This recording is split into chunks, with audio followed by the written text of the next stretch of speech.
If you want to be a successful collector, I believe that you need to be very patient. You cannot hope that you can get everything all at once, even though you may have the resources. I'm convinced that I bought too many, and I've run out of space, for everything.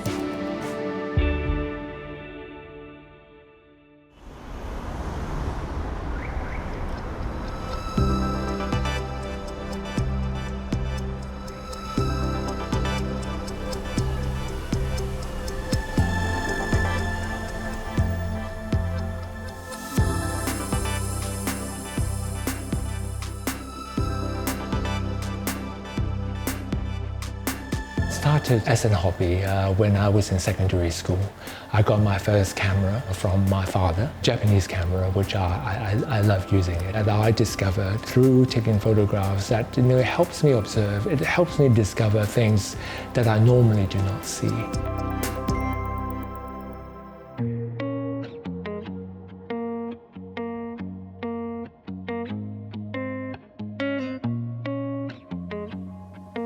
Some of the photographers I loved at the time, Henri Cartier-Bresson, and then later on with Elliott Erwitt, Marc Ribot, and a lot of these big names, they were all Leica users. So that got me interested. I started to look back at the early Leica models from the 1920s and then discovered that there were many special models made. So the stories were just amazing, fascinating, and endless. How they influence photojournalism and how they started to make available small cameras, which before they were all carrying big wooden cameras. Let me share with you a very special camera. This is exactly the camera which was shown on the work desk of inventor of Leica, Mr. Oscar Barnack in the old days, as shown in this photo.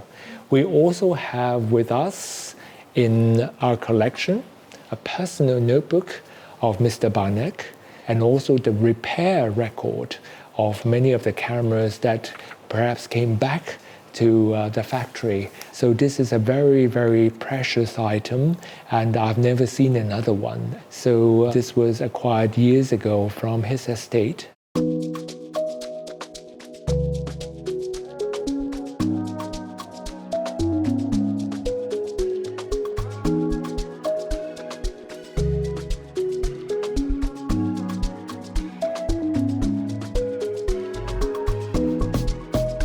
These are stickers, from the German government showing that this is their own property with military markings on it.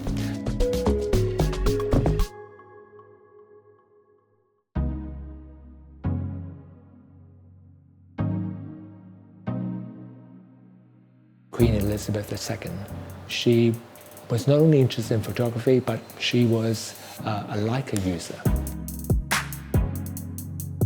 This was 1986 when they first made the M6 camera for the Queen. And it's also special for collectors in Hong Kong because the Queen visited Hong Kong in 1986.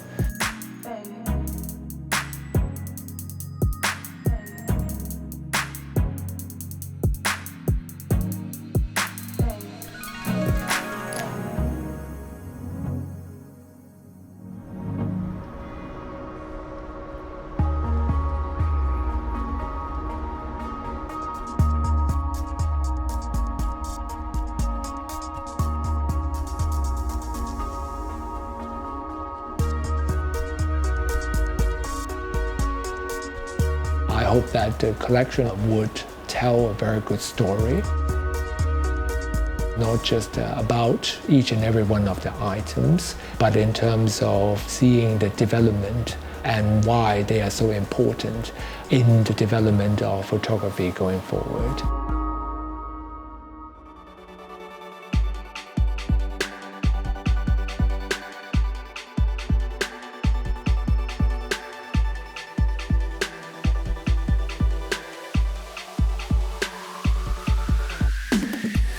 It's the first book on black paint Leica ever published. We chose a very special paper that came from Italy for the cover for these black paint Leica books.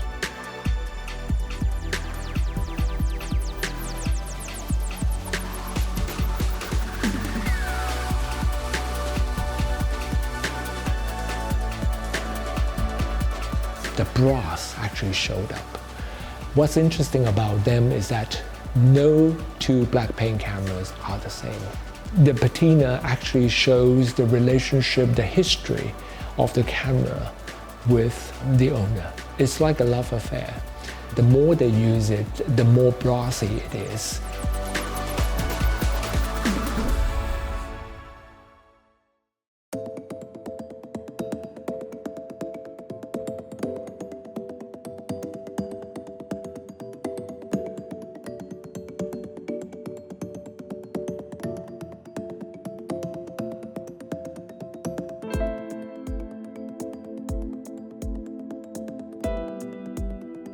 I love their design and also some of the innovative ideas that they use.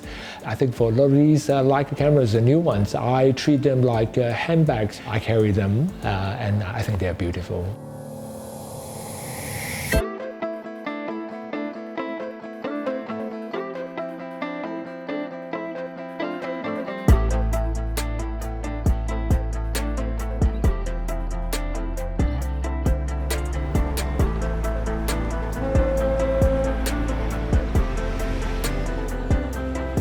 I think arts and culture and heritage development in Hong Kong is certainly on the rise. All the new developments, when we had all the new museums in West Kowloon and Tai Kwun.